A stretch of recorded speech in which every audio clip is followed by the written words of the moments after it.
Would you like a free cup of coffee? I actually had to go on a diet. I lost 20 pounds just to be able to do this. It's really good. Cheers. K-Mini Coffee Maker. Great coffee.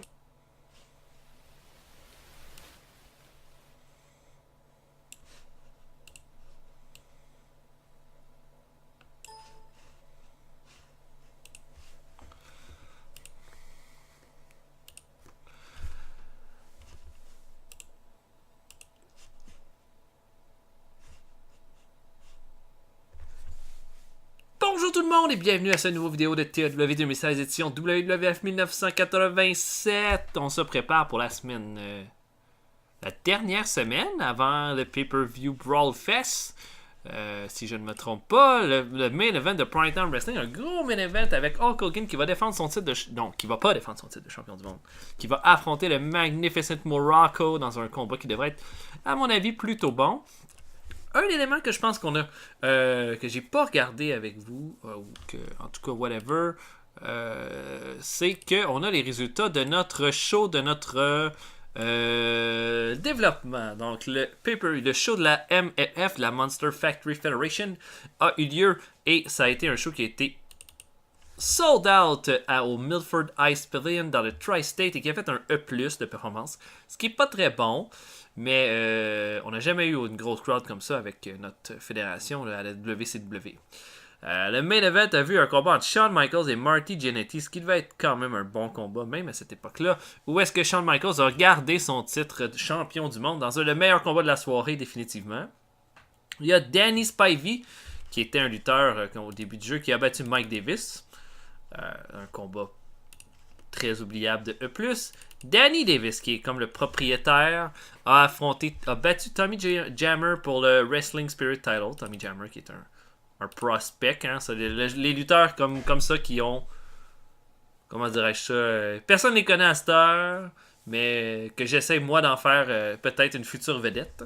Donc, voilà. Sinon, ensuite, Sting a battu Fred Hotman. Fred Hotman, qui est le Tugboat ou le Shockmaster. C'est sûr que je fais rentrer Hotman en Shockmaster quand il va rentrer à la WWF, ça c'est certain. Il a battu Fred Hotman pour garder le Arena Championship title. Il y a eu un segment backstage entre Shawn Michaels et Rick Steiner, qui était le meilleur segment de la soirée, et un match entre Ed Moretti et Mark Callis contre Pierrot et Jerry Sags, même pas Brian Knobbs, qui était le pire combat de la soirée avec un E. Donc un show pas très... c'est impressionnant, malgré tout. Il commence. Fait que c'est un petit peu normal aussi là, que ça fasse pas, que ce soit pas un succès total. On va comme lentement s'avancer vers notre show qui va être Primetime Wrestling. Et là, notre dernier Primetime avant le pay-per-view. Donc, pas mal toutes nos rivalités ont été... je dirais exploiter, utiliser. Par exemple, je peux vous faire déjà oups, non, peut-être pas vous dire exactement la carte. Je me garde quelques surprises encore. Mais on pourra le regarder à la fin de l'épisode. Nos storylines, comment ça va? Bon, Stallone contre Morocco, ça reste à B, puis ça c'est très bon. Anderson, ça c'est une des bonnes surprises. Donc, Anderson... Parce que là, moi, j'utilise cette rivalité-là pour monter un Anderson. Puis pourtant, ça fait un bon B jusqu'à date. Il faut dire que le Six-Man Tag avec Adonis et Roddy Piper lors du dernier Primetime Wrestling a beaucoup aidé. Sinon, Honky Tonk Man Kamala, c'est pas mauvais. C'est pas mauvais. Un C+, on s'approche du B. Les Rougeaux contre les Islanders, ça c'est C-, mais il faut s'y attendre. C'est des lutteurs de bas de carte qu'on sert pour augmenter un peu leur valeur, en fait. Our Foundation contre les British Bulldogs contre les Young Stallions, ça l'a baissé à C+. Je suis pas surpris de ça, étant donné que c'est sûr que Jim Powers et Paul Roma, c'était pas... C'est des bons lutteurs, mais qui sont encore en train de cheminer. Donc, voilà. Hogan. En fait, cette rivalité-là avec Hogan, Steamboat DiBiase et André Géant fait un A+. C'est vraiment très, très bon, ça. Piper Adonis, B+. Cette rivalité-là n'est pas finie. Et Savage Robbers est à A+. C'est tout à fait succulent. Fait que nos rivalités vont vraiment bien. Puis celles de nos mid-carders vont quand même pas si mal non plus. Fait que je pense que nos choses vont bien. Ok, notre backstage rating a monté un peu. À 72.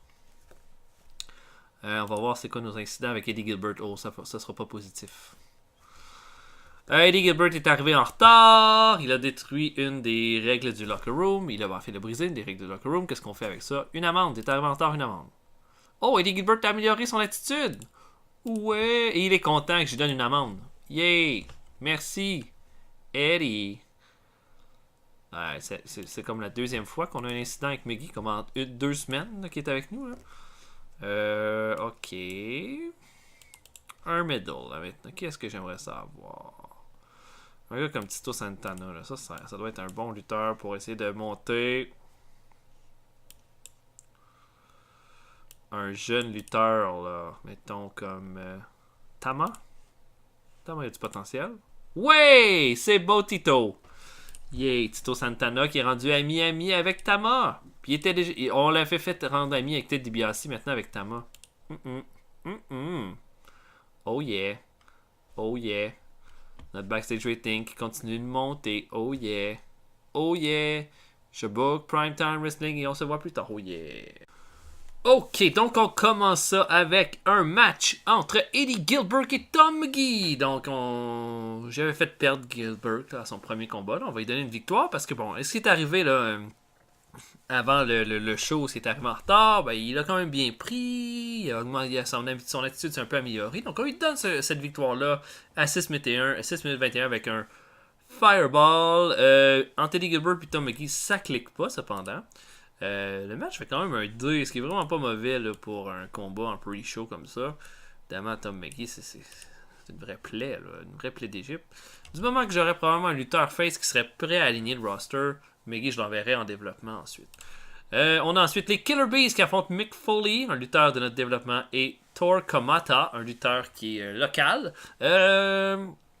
Kamata a vraiment pas mal fait ça, en fait. Il a fait un D+, comme les lutteurs des Killer Bees.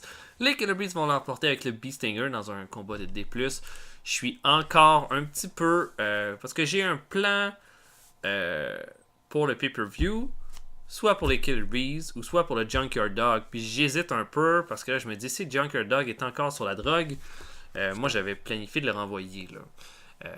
Mais là, ça a l'air qu'il est correct. Puis, en tout cas, on verra, mais si ça ne fonctionne pas avec le Junkyard Dog, les Killer Bees sont mon plan B pour le pay-per-view.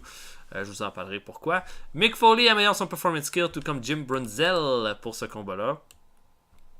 Donc, excellent! Excellent!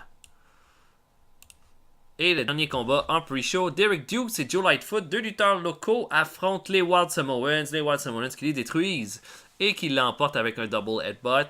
La meilleure performance revenait à Afa avec un C. Donc un bon petit combat.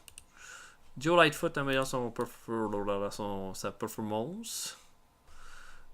Sinon, c'est tout pour le pre-show. On commence ça avec un combat entre le Junkyard Dog et Bob Orton Jr. Bob Orton Jr. qui est accompagné de son nouveau partenaire, Manny Fernandez.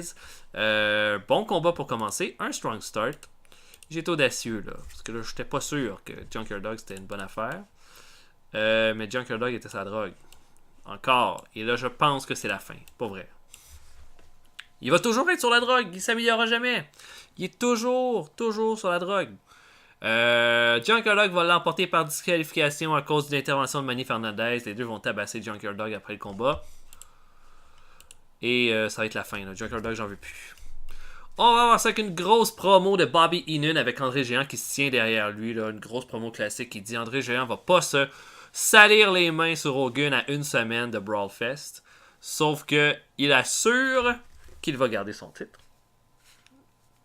Et que ce soit DiBiase qui va battre Ricky Steamboat ou André Géant qui va détruire Hulk Hogan, eh bien, la ceinture de champion du monde ne va pas changer d'épaule. Un A+, pour ce segment-là. Incroyable. Incroyable. Bobby Heenan est vraiment bon, en plus, comme manager. On a ensuite un combat. Iron Mike Sharp et Tiger Chun-Li affrontent Butch Reed et son partenaire de Brawl Fest, Jim Duggan, qui l'accompagne. Donc, un bon match. Bon match de B-. Une bonne performance de Butch Reed avec un B-. Jim Duggan a fait un C+. Les autres, bon, Iron Mike Shark et Tiger Chunny, c'est des jobbers. Donc, Jim Duggan va améliorer son technical skill et Tiger Chunny son performance skill avec ce combat-là. Un bon petit match. Et Butch Reed va faire son shoulder tackle sur Tiger Chunny pour terminer le tout.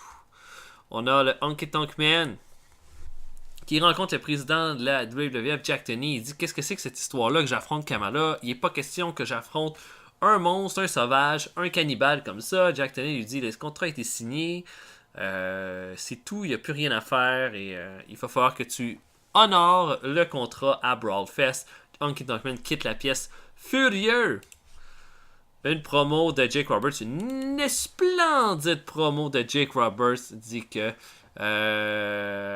Randy Savage n'est pas là ce soir. Randy Savage a l'air de fuir Jake Roberts pour une raison qu'il ne sait pas. Sauf que il dit que son titre intercontinental est en jeu, mais c'est pas juste ça. Il dit que quand que Randy Savage a attaqué Jake Roberts il y a 3 semaines de ça, il a signé. Il est rentré dans quelque chose qu'il voulait pas rentrer. Il est rentré dans quelque chose de personnel avec l'homme qui rend les guerres personnelles les plus infâmes de la WWF. Et Roberts qui parle tout doucement en disant comme ça pour que les gens portent attention à ce qu'il dit, tout ça. Une promo classique et un excellent résultat avec un A+. Moi, je suis très, très, très content. Un match entre Coco Beware et Hercules. Un bon match. Hercules qui va l'emporter. Coco Beware va vraiment tout donner, mais Hercules va l'emporter à 13 minutes 6 avec un backbreaker rack. C'est tout. Pas l'intervention de Billy Jack Haynes ni de Dino Bravo dans ce combat-là. On sait, Hercules va affronter Billy Jack Haynes, Coco Beware va affronter Dino Bravo à Brawl Fest. Ça va pas plus loin que ça. Excellent. On a une promo de Ricky Steamboat qui parle de Ted DiBiase. C'est que Ted DiBiase se fait vraiment aller la trappe dernièrement. Et puis, il est étonnamment pas là ce soir pour lui faire face. D'ailleurs, DiBiase a jamais voulu faire face à Ricky Steamboat depuis le début de cette rivalité-là. Il dit que à Brawl Fest, il n'y aura pas aucune occasion de se sauver. Et puis que là, ça va être lui dans le ring contre DiBiase et qu'il va se rendre compte que c'est pas les autres lutteurs que DiBiase a affrontés depuis le début du mois. Ça fait un B. La rivalité va perdre du heat parce que Steamboat DiBiase dans la même rivalité que Savage et que André Géant et Hogan. C'était peut-être une erreur que j'ai faite.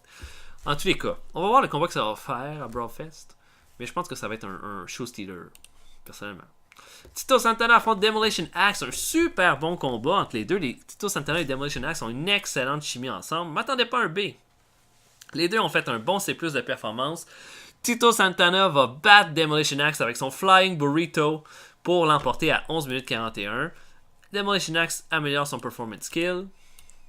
Tout ça c'est bon. Tout ça c'est bon. Et là après le combat, évidemment, Harley Race. Bon là, il y a Rick Martel qui s'en vient, sauf que la Demolition Smash et Harley Race les attaquent. Bing bang boom.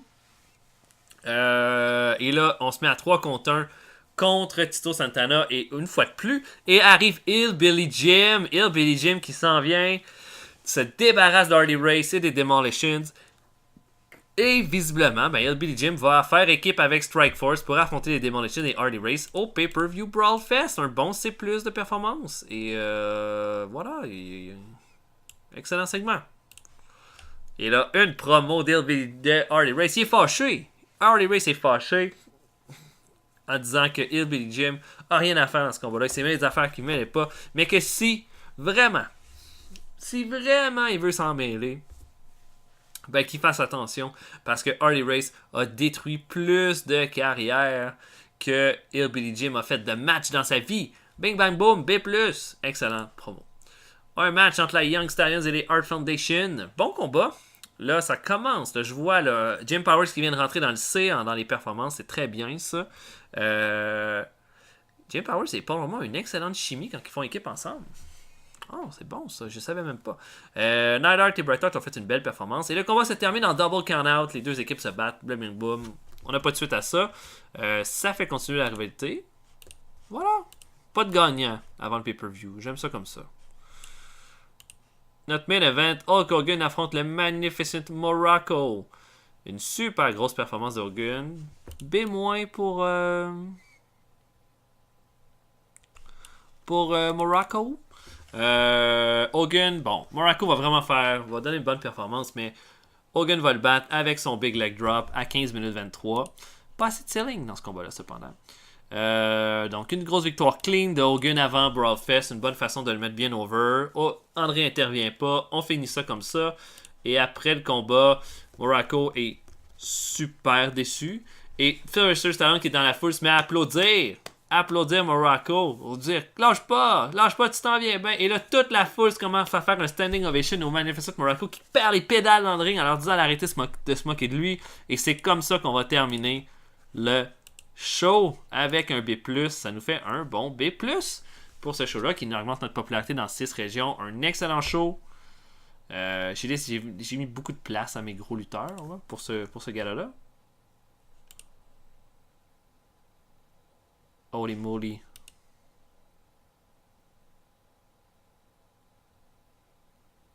C'est mon pay-per-view.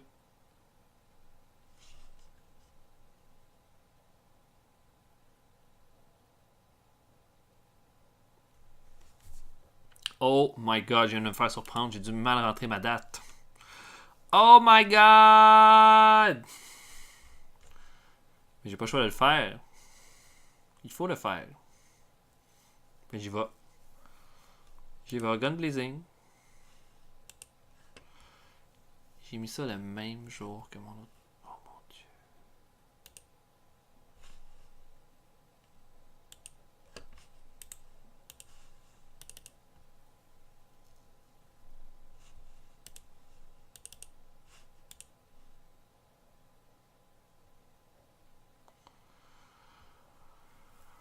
Oh my god, ça l'a sauvegardé.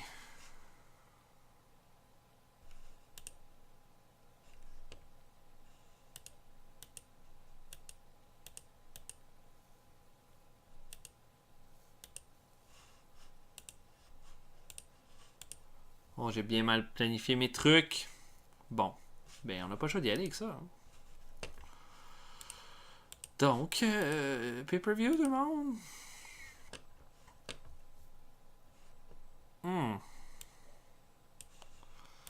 Quelle erreur. Oh mon dieu, je suis un peu en plein délire là. Bon. Bon, ben allons-y. Il faut y aller. Faut booker le pay-per-view. Donc, on se voit tantôt, tout le monde. Avec Brawl Fest. Ok, on commence Brawl Fest avec un combat de pre-show entre Bob Holly et Tom Zeng. Bob Holly qui est un lutteur local. Tom Zeng va faire un combat correct, va le battre avec un missile dropkick à 9 minutes 21. Pas grand chose à en dire. Peut-être qu'essayer de faire de quoi avec Tom Zeng pour le mois prochain. On verra. Donc, et ensuite, combat par équipe, Mike Davis et Joe Lightfoot. Mike Davis qui est un lutteur de notre développement. Joe Lightfoot, un lutteur local qui affronte l'équipe de Nikita Koloff et de Nikolai Volkov. Et les deux bolcheviks détruisent Davis et Lightfoot. Et Koloff finit le combat avec un Russian Sickle dans un bon combat de C. Et on finit ça avec une grosse bataille royale de 20 lutteurs. Pas mal tous ceux qui sont pas bookés sont là, vraiment. J'ai même ajouté des lutteurs comme de développement comme Mick Foley, Tom McGee, j'avais pas le goût de le mettre, mais je l'ai mis quand même. Et c'est le Magnificent Morocco qui va sortir gagnant de cette bataille royale, qui va emporter un bon C pour ce combat-là. Sika Sivafi améliore son flying skill, Sika son rumble skill et Outback Jack son rumble skill. Un bon petit combat, plein de négatifs, mais quelques positifs. Donc c'est ça. Je voulais faire gagner Kijimuto, mais il n'est pas encore assez over pour que j'y fasse remporter un combat comme ça. Le pay-per-view commence avec un combat par équipe. Arn Anderson et Paul Orndorff affrontent le Dream Team. Un bon combat de B-. Ça donne un strong start à notre pay-per-view. La meilleure performance revient à Valentine et Paul Orndorff qui ont fait un C+. Je suis déçu que personne n'ait fait un D dans ce combat-là. En tous les cas. Beefcake était off his game dans ce combat-là. C'est les Heels qui vont l'emporter. En fait, Brutus Beefcake va faire le pin sur Orndorff alors que Johnny Valiant va donner un coup de canne derrière la tête de Orndorff. Le Dream Team va l'emporter. Une grosse victoire pour eux autres. Et ça fait un B-. Beefcake va améliorer sa technique. Greg Valentine, sa performance. Et c'est ça, pas beaucoup de négatifs. Bon. Quand même, certains négatifs. Orndorff. Beaucoup de négatifs dans ce combat-là, mais un bon B-. On a un match avec King... Oh mon dieu, je me suis peut-être trompé en tout cas. King Kong Bundy qui fait un open challenge à pas un, mais 2 lutteurs qui vont vouloir l'affronter. Arrivent les Killer Bees, super dedans, ouais, on y va. King Kong Bundy va battre les Killer Bees à 7 minutes 43 avec un avalanche pour gagner ce match. Une performance de B-, excusez-moi, pour King Kong Bundy dans un bon petit combat. Brian Blair va améliorer son performance skill. King Kong Bundy, je suis en train de le monter là, comme la plus grosse bête de l'histoire de la lutte. On verra si je réussis à faire de quoi avec. Le problème, c'est qu'il n'y a pas beaucoup de stamina. Et c'est ça que j'essaie de développer avec lui. Là. Mais on va voir. Bon match, c'est plus. King Kong Bundy qui bat une équipe à lui seul. Et bon, ok, là, Bundy aurait fait l'Open Challenge là, mais il peut dire qu'il prend le micro pour dire qui peut m'arrêter. Ben moins pour ce segment. Ensuite, un combat entre Billy Jack Haynes et Hercules. Bon petit combat de C+, encore une fois. Et là, Billy Jack Haynes va surprendre Hercules avec un roll-up pour la victoire. Billy Jack Haynes a fait une plus grosse performance que Hercules alors qu'ils sont pas au même niveau sur la carte. Billy Jack Haynes a de quoi vraiment de bon à faire avec lui. On est sur la bonne voie. Et cette rivalité-là, bon, il n'y avait pas assez de selling, mais ça fait quand même un C+. Une grosse promo de Randy Savage, hein, qui dit que Jake Roberts pense que il est la pire personne pour avoir un beef. Ce que Randy Savage dit que c'est lui qui a existé, c'est lui qui a inventé les Blood Feud et qui va la continuer ce soir. Un gros A+, pour ce segment-là. Ben, les promos hein, de Savage, ça va toujours faire un A+.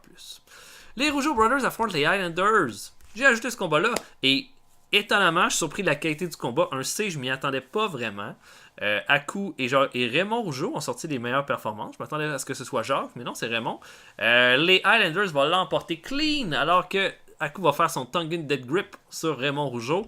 La rivalité va pas mal se terminer là-dessus, là, à mon avis. Là, mais c'était, ça permet d'élever quand même. Les équipes ont comme Aku est quand même pas mal bon. Puis il y a eu beaucoup de bonus. Donc, un bon C. Un match entre Koko B. Ware et Dino. Ah oui, ça fait un B! Hey, je m'attendais vraiment pas à ça non plus. Excellent combat entre Koko B. Ware et Dino Bravo. Et là, Dino Bravo, probablement qu'il va se mériter un bon push. Ah, il va l'emporter sur Koko B. Ware avec les pieds dans les cordes à 12 minutes 50.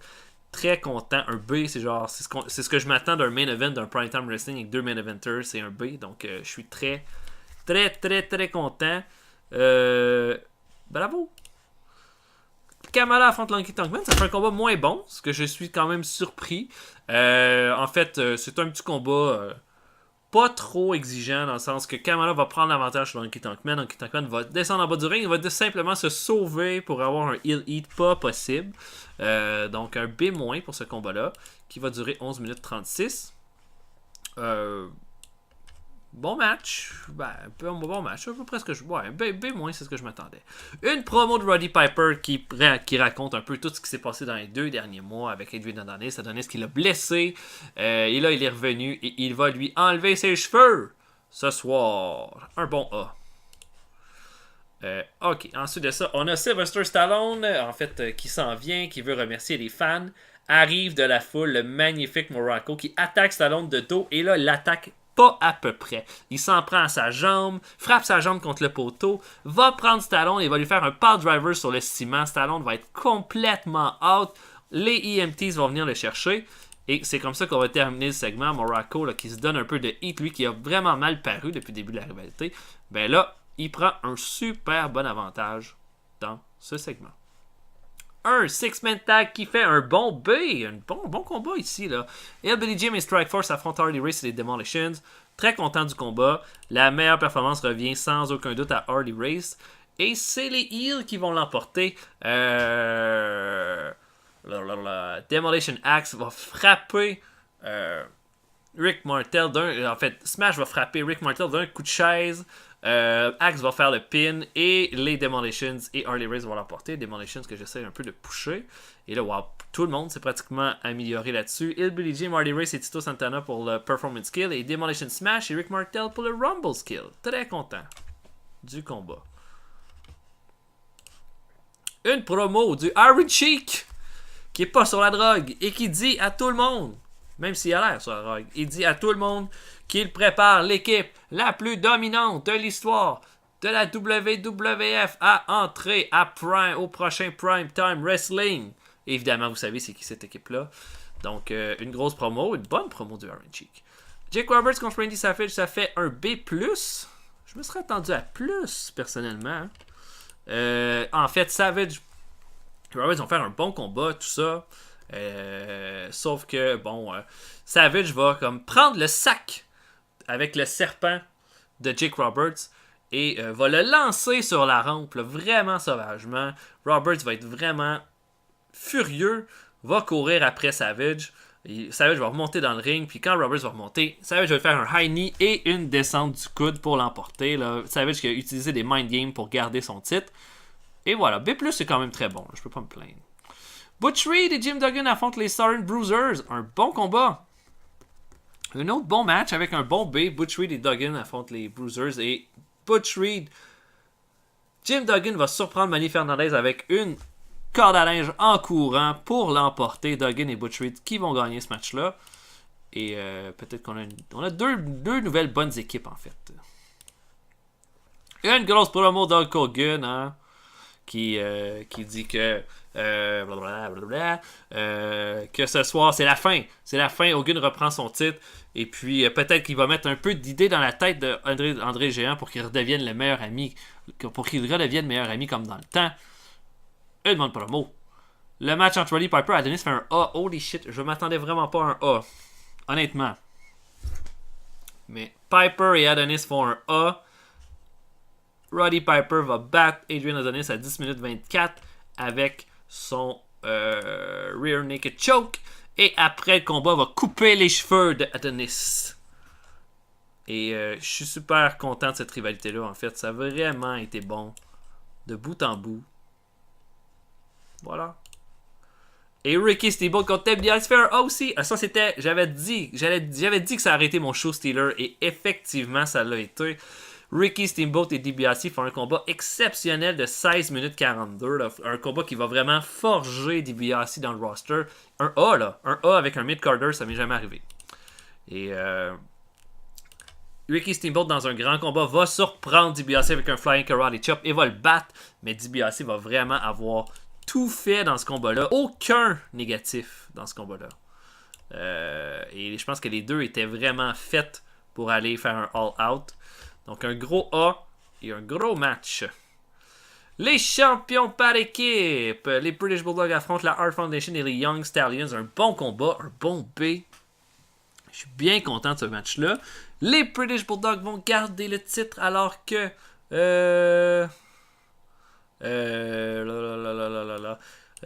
les Bulldogs vont... la Hart Foundation va surprendre les Young Stallions à 12 minutes 20 pour les éliminer. Et ensuite de ça, British Bulldog va surprendre Bret Hart avec un Running Power Slam. Voyons, pas le British Bulldog, mais Davey Boy Smith va surprendre Bret Hart avec un Running Power Slam pour l'emporter dans un excellent combat de B. Je sais pas ce que je vais faire le mois prochain. Mais je pense qu'on va essayer un peu de garder la même structure de rivalité, mais peut-être ajouter une équipe qui va affronter les Bulldogs, peut-être les Demolitions, peut-être les Bolcheviks, on verra. Et notre combat entre Hulk Hogan et André Géant fait un A. Oui, oui, oui, oui. Enfin, ce combat-là fait un A. Le titre est en jeu, sauf que... alors au moment où est-ce que Hogan a le pin sur André Géant, là, qui réussit à faire son body slam, puis qui s'en va dans les cordes pour son leg drop, Bobby Heenan attrape sa jambe. Et là, l'arbitre voit tout. Disqualification. Hogan l'emporte par disqualification alors qu'il était sur le point de gagner le titre. Et là, Hogan est furieux. Et André Géant essaie d'en profiter pour attaquer Hogan après le combat. Hogan est tellement furieux, va réussir à faire une close line André Géant en bas du ring. Heenan est pris dans le ring. Hogan l'envoie un code Big Boot et il va faire un leg drop pour terminer le show. Heenan s'en prend plein la gueule et on finit le show là-dessus. Un A! Et ça, c'est définitivement le meilleur show que j'ai jamais fait, là. J'ai jamais aligné autant de A dans un show. Et je parle de combat surtout. Les segments, ça va, j'en ai déjà fait. Mais là, j'ai eu 3 A dans ce match-là. Piper contre Adonis, Steamboat contre DiBiase, puis Hogan contre André Géant. Bon. Un que je vais être... Adrian Adonis, je vais lui dire merci. Ted DiBiase, je vais lui dire merci. Pour des grosses performances. Puis André. André Géant. Ou Hogan. Peut-être mieux de garder Hogan content. Hein? Tiens. Great performance. Adonis est content. DiBiase est content. Hogan est content. Bon, mais là, malgré cette surprise que je me suis faite, que je book mon show beaucoup plus tôt que je pensais, ça a été très bien.